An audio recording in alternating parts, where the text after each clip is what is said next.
Frost cracks under a boot. Somewhere in the tree line, 100 engines turn over at once. 6 minutes. That was the gap between the sound and the shells. 6 minutes before the first rounds would land on a crossroads that didn't even have a name on most maps.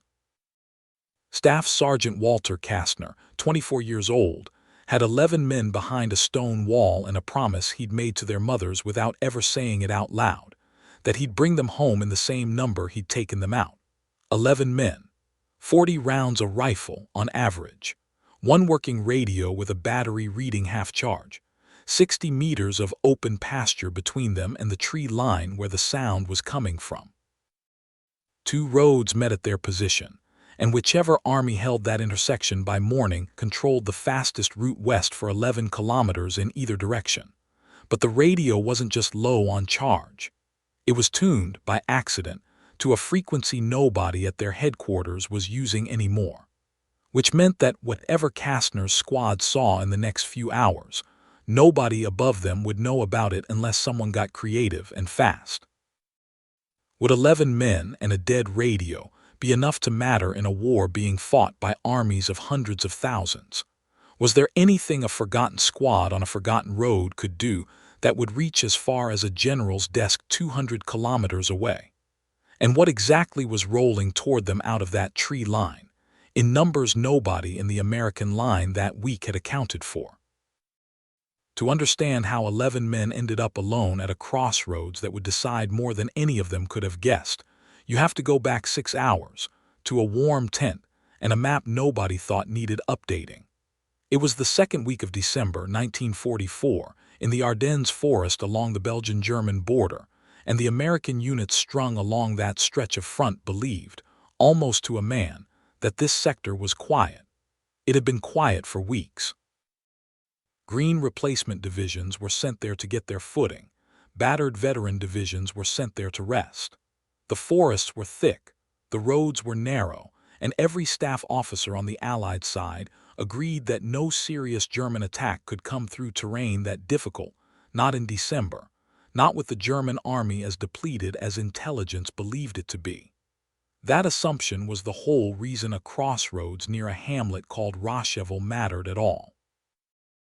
It sat on one of the only stretches of hard-surfaced road for kilometers in either direction, at the junction of a route running north to a fuel dump and a route running west toward a river crossing that could take armor. If a fast-moving force needed to punch through this exact stretch of forest without stopping to build bridges or improvise fords, this crossroads was the door. Nobody expected anyone to try the door. That was the mistake.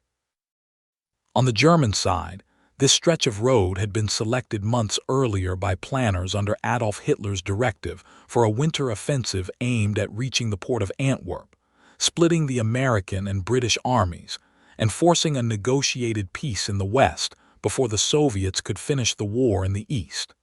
The main axis of that offensive ran elsewhere, through better roads to the south.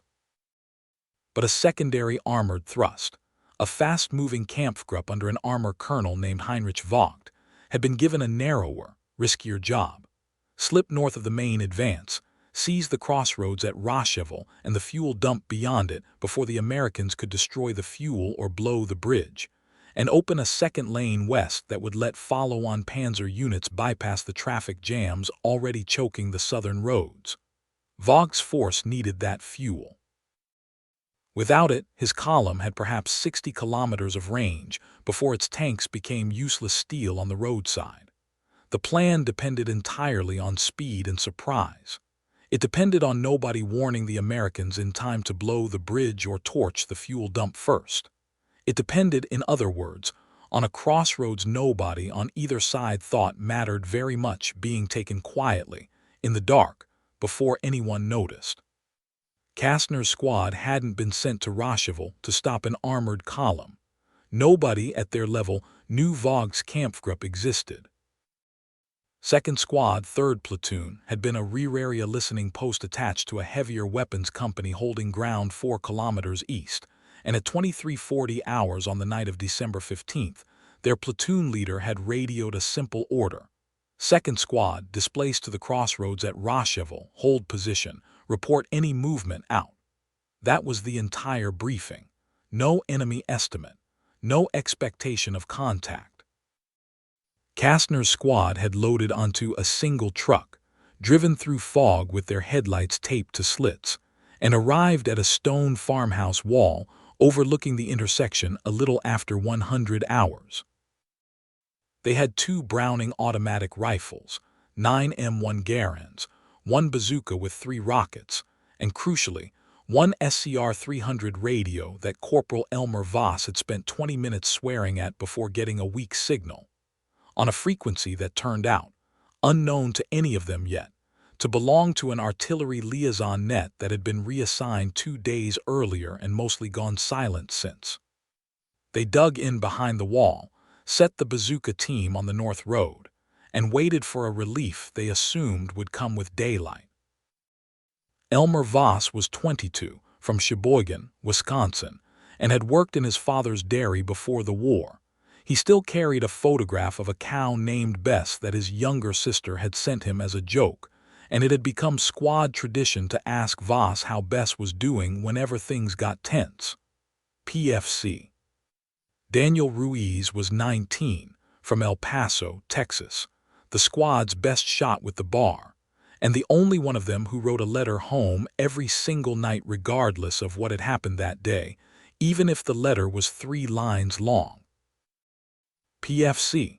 Thomas Whitfield, 20, from Macon, Georgia, had a stutter that vanished completely whenever he was under fire, a fact the squad found almost funny in the way soldiers find dark things funny. PVT.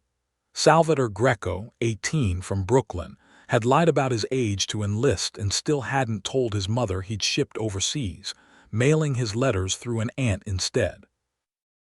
And there was Kastner himself, a staff sergeant who had been a shift foreman at a machine shop in Terre Haute, Indiana, before the draft, and who had a habit, one his men noticed but never mentioned, of counting his squad by name under his breath every time things got quiet, as if saying the names kept the number from changing.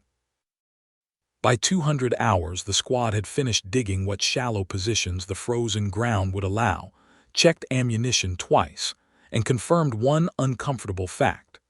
The stone wall gave them decent cover facing the tree line to the east, but the low ground to their south, a drainage ditch running behind the farmhouse, was wide open and unguarded because the squad simply didn't have the bodies to cover it. Kastner flagged it to nobody in particular and moved on, because there was nothing to be done about it with 11 men. It would matter later. What none of them knew yet was that an hour after they settled in, a German reconnaissance element 400 meters into the tree line would radio back to Colonel Vogt that the crossroads appeared to be held lightly, but held, and that the timetable for the entire secondary thrust would now depend on how fast that light resistance could be cleared. At 3:30 hours, Whitfield, on watch at the wall, thought he heard engines. He didn't say anything at first because in the Ardennes in December, half the squad had already jumped at wind in the pines more than once that week, and nobody wanted to be the man who cried wolf twice. At 3:47 hours, he stopped second-guessing himself and woke Kastner. The engines were real, and there were a great many more of them than 11 men and a half-dead radio were built to handle. Half-tracks first, 3 of them, moving slow along the tree line, headlights dark. Behind them, spread through the pines, the unmistakable crunch of infantry moving in numbers a squad-sized listening post was never meant to face alone. Kastner did the math the way every non-com in that war learned to do it fast. Even a conservative guess put 50 to 70 German infantry, moving toward that tree line, backed by armor, against his 11 rifles and 1 radio that might not even reach anyone who could help. He got Voss on the SCR-300 anyway, because doing nothing wasn't an option, and Voss spent 4 precious minutes working the dial before admitting what Kastner already suspected. The set was locked onto a frequency nobody seemed to be listening on, and there was no time left to hunt for a better one. Kastner made the only call available to him: hold and make noise. If nobody could hear a radio message, maybe somebody 4 kilometers back could hear gunfire, And maybe that would be enough to get someone curious enough to investigate before Vogg's column made the crossroads and kept rolling west with nobody the wiser. This is the part of the story worth sitting with for a second, because it explains everything that follows. An hour after that first contact, one of Kastner's men would find something in the pocket of a dead German officer that turned this from a fight for a road into a fight for a timetable. But that discovery, and what the squad chose to do with it, comes later. For now, all 11 of them knew was that something large was coming out of the dark, and there was no way to warn anyone it was coming.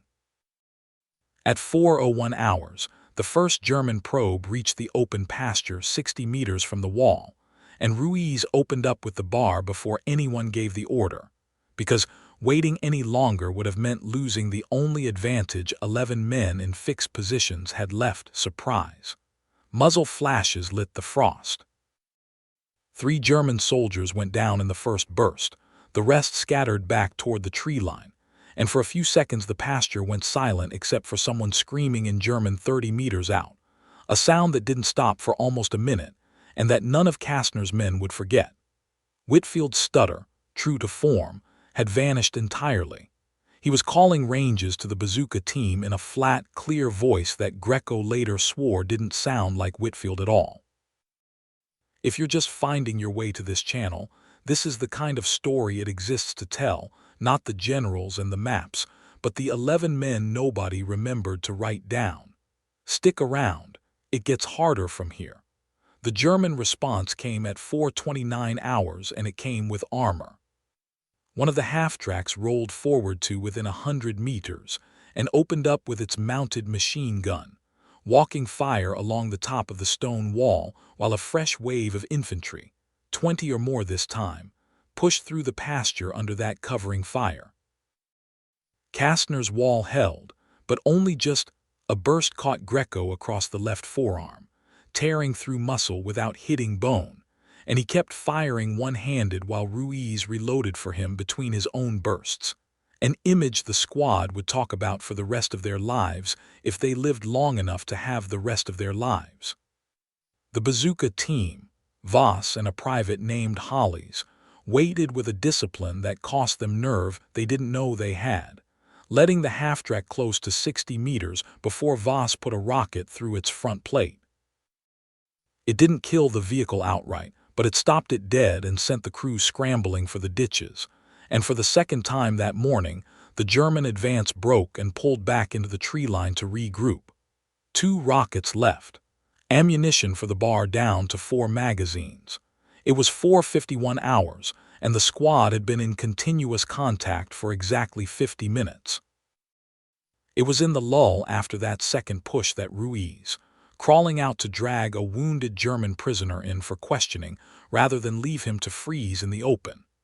A decision nobody ordered him to make, and one that says more about Ruiz than any line of dialogue could, found a map case clipped to the man's belt.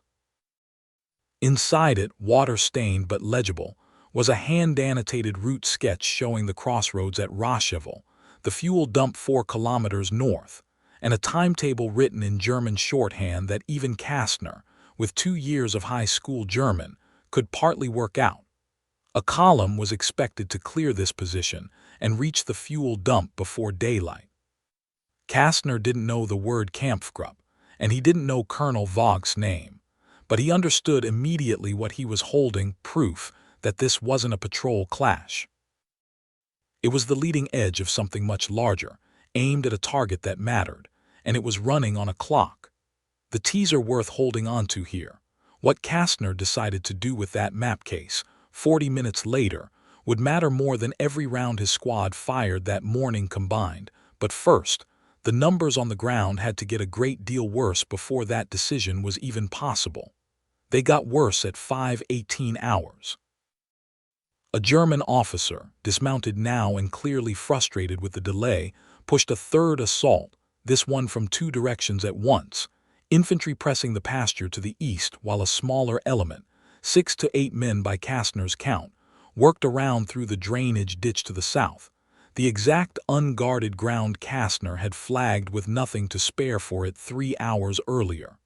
Chekhov's gun, fired. Whitfield spotted movement in the ditch at the last possible second and swung his fire that direction just as the flanking element broke into the open behind the farmhouse. And for almost 90 seconds the fight came down to close range in the farmyard itself, rifles at 15 meters, a fight with no room in it for tactics, only reflex. Kastner put down 2 men with his sidearm after his rifle jammed. Greco, one arm useless, held the corner of the farmhouse with a trench knife and his good hand around a rifle he could barely steady.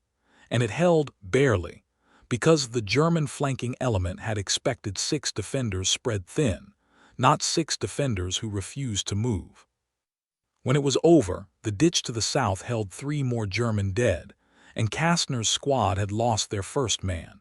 Private Hollies, the bazooka loader, shot through the chest at nearly point-blank range, dead before Kastner reached him.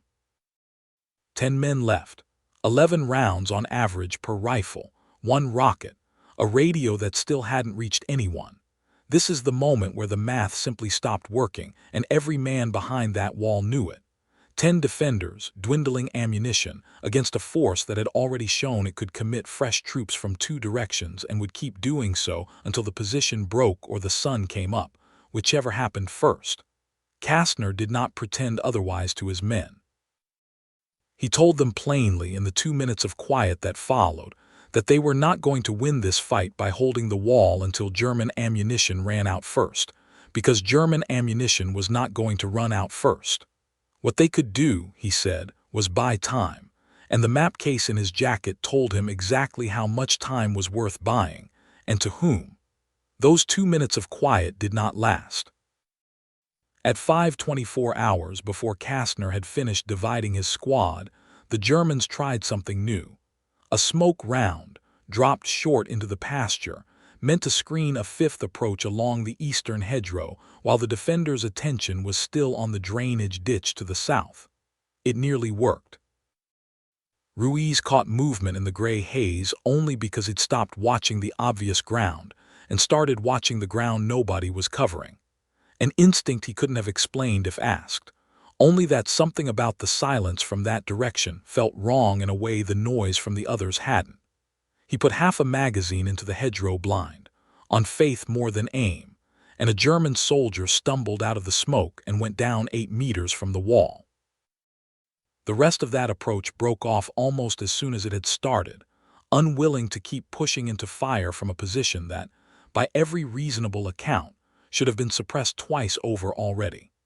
It cost the squad nothing but nerve and 2 more magazines they didn't have to spare, and it bought the 90 seconds Kastner needed to finish giving his orders and get moving before the next wave could organize. At 5:37 hours, Kastner made the decision that turned 11 exhausted men into something closer to a message. Rather than pull back down the western road toward relief, the safe choice, and the one nobody would have blamed him for, he split his remaining force. Voss, Whitfield, and 3 others would hold the wall as long as humanly possible, buying every extra minute they could. Kastner himself, with Ruiz and the wounded Greco, would run the western road on foot, map case in hand, toward the nearest position with a working radio net, because a dead radio at the crossroads was worth nothing to anyone, and a live one 4 kilometers back might be worth everything. It was not a rescue mission. It was a resupply of information, and Kastner knew that leaving 4 men behind at that wall might mean he never saw them again. He counted names under his breath one more time before he left, the way he always did, and this time the number was going to be smaller when he came back to check it. The run west took 19 minutes at a pace that should have been impossible for a man carrying another man's weight in fear alone, let alone the actual weight of a wounded soldier's arm slung over his shoulder half the way. They reached a battalion aid station and command post at 5:56 hours, and Kastner did not waste breath on the story before the facts. Armor and infantry in unknown but significant strength, moving on the Rocheville crossroads, objective apparently a fuel dump to the north, timetable calling for the position cleared before daylight. The captain on duty there, skeptical at first of a report from a runner half his uniform soaked in a wounded man's blood, changed his tone entirely when Kastner produced the map case. Within 11 minutes, that captain had a radio net working that Kastner's SCR-300 never could reach, and the report was climbing the chain fast, because a captured objective sketch with a named fuel dump and a timetable is not the kind of thing that sits on a desk. While Kastner ran, the 4 men at the wall fought a fourth assault at 6:02 hours with their last rocket and less than 3 magazines per rifle between them, and held it, though it cost Whitfield a shrapnel wound to the shoulder that he didn't report until the fight was over. What none of the 4 of them could have known was that their continued fire, sporadic now, rationed round by round, was doing exactly what Kastner intended even without his being there to direct it. It kept Colonel Voggt's forward element pinned at the crossroads, unwilling to commit the bulk of the column past a position that hadn't collapsed the way a light resistance report had promised it would. By 6:30 hours, word had reached Voggt's own headquarters, relayed forward from the reconnaissance element that had first spotted the crossroads 2 hours earlier, that the position was proving costlier and slower to clear than anticipated, and critically, that American radio traffic in the sector had suddenly increased, a sign, correctly read, that the alarm had been raised somewhere up the chain. A German after-action account recovered later in the campaign, written by a staff officer attached to Voggt's Kampfgruppe, described the delay at Rochevel in terms closer to frustration than contempt. The defenders, the officer wrote, fought with a stubbornness out of proportion to their numbers, and the unexpected loss of surprise, combined with the hour already lost forcing the crossroads, left the column's fuel margin too thin to guarantee it could seize the depot, hold it, and still make its planned link-up to the west on schedule. It was, in the officer's own phrase, no longer a controllable risk. There was, in that account, no anger at the Americans, only a kind of professional acknowledgement that a position expected to fold in 20 minutes had instead cost the column nearly 3 hours, and that 3 hours on a timetable this tight was not a delay. It was a failure. The same account noted, almost as an aside, something that stuck with the intelligence officer who later translated it. The staff officer seemed to find the whole episode difficult to reconcile with what he'd been told to expect. His reconnaissance element had reported the crossroads as lightly held, likely a listening post of no more than a few men, and had recommended it be brushed aside in minutes. Instead, an hour of daylight had been lost, 2 probing assaults had been thrown back, and a flanking maneuver through what should have been undefended low ground had been met and broken as well. Whether it was 6 men or 60 behind that wall was, by his own admission, never fully clear from the forward reports, only that whoever it was had refused, repeatedly, to behave like a position that was supposed to fold. It is the closest thing to a compliment that survives in the German record of that morning, and it was never meant to be one. Colonel Voggt made his decision at 7:14 hours. Rather than commit his remaining armor to a costly daylight assault against a now alerted American position, with his own fuel margin already eaten into, and enemy reinforcement clearly inbound, he ordered his Kampfgruppe to break contact at Rochevel and fall back to rejoin the southern axis of the offensive, abandoning the secondary thrust toward the fuel dump entirely. The crossroads that had never appeared on a strategic map, held by a squad that had never been told what it was actually defending, had cost a German armored column its fuel margin, its surprise, and finally its mission. By 7:40 hours, reinforcements, a full platoon with 2 tank destroyers, reached the crossroads to find the German column already withdrawing east, leaving 6 dead in the pasture and 3 more in the drainage ditch behind the farmhouse. Voss, Whitfield, and the other 2 men at the wall were still there, out of rockets, down to a handful of rounds each, standing rather than sitting because sitting felt too much like giving up before someone told them they could. When the relieving platoon leader asked Voss how long they'd been holding, Voss reportedly answered that he honestly wasn't sure, because he'd stopped looking at his watch sometime after the third assault. The cost was real, and the story does not pretend otherwise. Private Hollis was killed in the farmyard fight. Greco carried a forearm wound that would end his combat service for the rest of the campaign. Whitfield's shoulder wound put him in a rear hospital for 6 weeks. Of the 11 men who had unloaded from a truck at a crossroads with no name a little after midnight, 10 walked or were carried away from it by mid-morning, and 1 did not.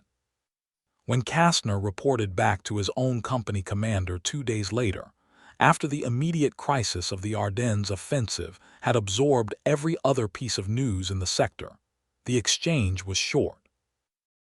His commander asked him what he thought his squad had actually accomplished out there.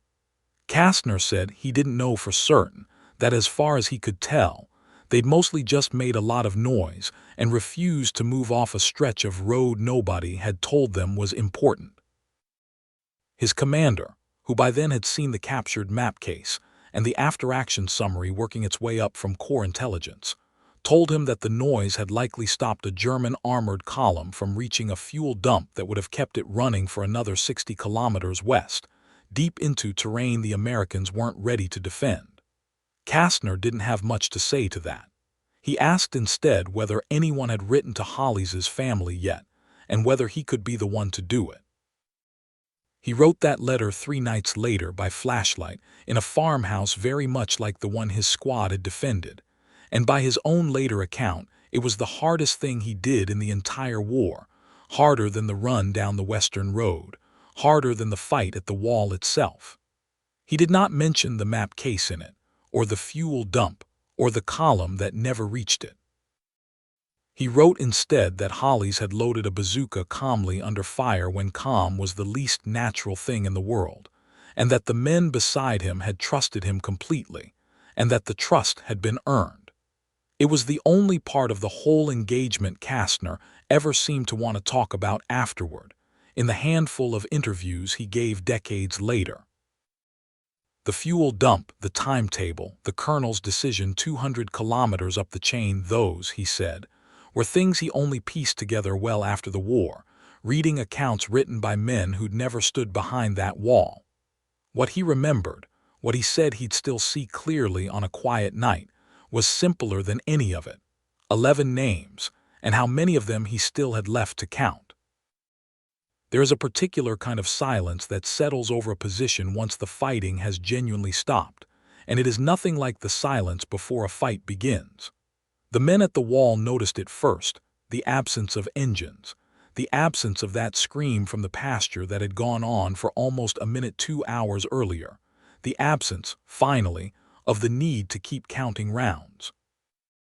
Voss found himself checking his watch out of habit and realizing he had no idea what time it actually was, only that the light had changed from black to the flat gray that comes just before a winter sunrise. Whitfield, shoulder bandaged, sat with his back against the stone wall and did not say anything for a long while, which the others understood well enough not to interrupt. War rarely ends for the men who fought it with a clean, satisfying stop. It just eventually stops being the only thing happening, and something like an ordinary morning starts to leak back in around the edges. Someone asking whether there was any coffee left, someone else laughing at nothing in particular out of sheer relief, the strange guilt of being warm and alive, while a stretcher team carried Hollis past on the way to a truck. So back to the question this story opened on, standing at a stone wall in the dark with 6 minutes and 11 men, and no way to reach anyone who could help. Would it be enough to matter? The honest answer is that none of the 11 men behind that wall ever set out to matter on the scale their fight ended up mattering on.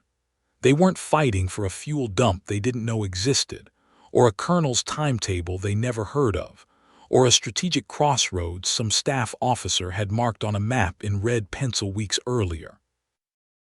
They were fighting because the man next to them was fighting, because Ruiz wouldn't leave a wounded prisoner to freeze even in the middle of a battle, because Whitfield's stutter vanished the instant his squad needed him steady. Because Greco held a corner of a farmyard with one working arm rather than fall back and leave a gap. Because Kastner counted his men's names under his breath like a promise. He intended to keep even when he knew he might not be able to. That is the answer this story keeps circling back to. The war's math, fuel margins, timetables, troop ratios was real, and it genuinely turned on what happened at that crossroads.